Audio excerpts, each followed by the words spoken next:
గత కొన్ని రోజులుగా కురుస్తున్న భారీ వర్షాలకు హిమాయత్ సాగర్ నిండుకుండలా మారింది. హిమాయత్ సాగర్ ఎఫ్టివెల్ పరిధి 1773 అడుగులకు చేరుకుండడంతో గురువారం రాత్రి కురిసిన భారీ వర్షాలకు మరింత వరద ఉధృతి పెరగడంతో గురువారం రాత్రి 10:30 గంటలకు ఒక గేటు ఎత్తి నీరు కిందికి దిగువకు విడుదల చేశారు. అదేవిధంగా వరద ఉధృతి పోటెత్తడంతో దాదాపు శుక్రవారం రోజు ఉదయం 8:30 ప్రాంతంలో మరో గేటు, అదేవిధంగా 10:30 గంటలకు మరో గేటు, మొత్తం 4 గేట్లు ఎత్తి ఒక అడుగు మేర ఎత్తి నీటిని అయితే దిగువకు విడుదల చేస్తున్నారు. ఈ నేపథ్యంలో అయితే రాజేంద్ర నగర్ అప్పా జంక్షన్ ఉన్నటువంటి ఔటర్ రింగ్ రోడ్ పరిధిలో ఉన్నటువంటి సర్వీస్ రోడ్డు పై నుండి వరద నీరు ప్రవహించడంతో గేటు అధికారులు ముందస్తు జాగ్రత్తగా వాహనదారుల క్షేమం కోరే మేరకు వాహనదారులకు సంబంధించి ఈ రోడ్డును అయితే క్లోజ్ చేశారు. మొత్తంగా రాజేంద్ర నగర్ నుండి అప్పా జంక్షన్ వరకు వెళ్ళి అవుటర్ సర్వీస్ రోడ్డును అయితే అధికారులు మూసివేశారు. మొత్తంగా హిమాయత్ సాగర్ జలాశయం గేట్స్ ఓపెన్ చేయడంతో సర్వీస్ రోడ్డు పై నుండి వరద నీరు ప్రవహిస్తుండడంతో ఎలాంటి ముందస్తు జాగ్రత్తగా అయితే అధికారులు రోడ్ అయితే మూసివేశారు. గత కొన్ని రోజులుగా భారీ వర్షాలు కురుస్తుండడంతో హిమాయత్ సాగర్ అయితే మొత్తం నిండుకుండలా మారింది. దాదాపు 4 గేట్లు ఎత్తి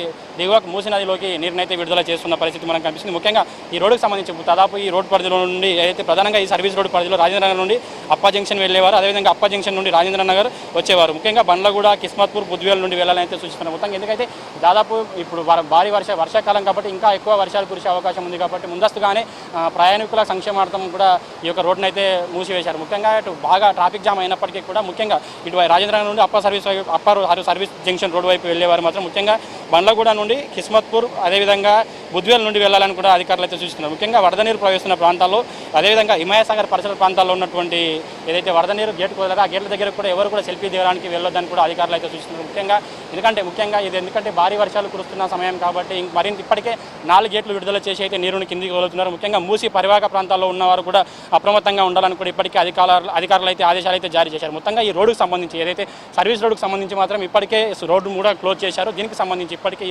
ఏదైతే ఈ రోడ్డు క్లోజ్ చేశారో ఏదైతే ప్రత్యామ్నాయ మార్గాలు అయితే ఎంచుకోవాలని అయితే అధికారులు అయితే చూస్తున్నారు. ఎందుకంటే ఇక్కడ ఈ రోడ్డు పై నుంచే వరద నీరు వెళ్తున్నది కాబట్టి ఏదైతే 4 గేట్లు ఓపెన్ చేశారు మరింత వరద ఎక్కువైతే ఏదైతే ఎగువ ప్రాంతాల్లో కురుస్తున్న భారీ వర్షాలకు చేవెళ్ళ, మొయినాబాద్ ప్రాంతాల్లో కురుస్తున్న భారీ వర్షాలకు మరింత వరద ఉధృతి వచ్చే అవకాశం ఉంది. కాబట్టి వరద ఉధృతి పెరిగితే మాత్రం ఏదైతే మరిన్ని గేట్లు ఇప్పటికే 4 గేట్లు ఓపెన్ చేశారు, ఒకవేళ వరద పెరిగితే మాత్రం మరొక 2 గేట్లు ఓపెన్ చేసే అవకాశం ఉందని కూడా అధికారులు చెప్తున్నారు. కాబట్టి ఎందుకంటే ఇక్కడ ఏదైతే రాజేంద్ర నగర్ సర్వీస్ రోడ్డు, అప్పా సర్వీస్ రోడ్డు పై నుండి వరద నీరు ప్రవేశిస్తుంది కాబట్టి ఇప్పటికే క్లోజ్ చేశాం, ఈ రోడ్డును అయితే మూసివేశారు. ఏదైతే ప్రత్యామ్నాయ మార్గం ఎంచుకుని అయితే అధికారులు సూచిస్తున్నారు.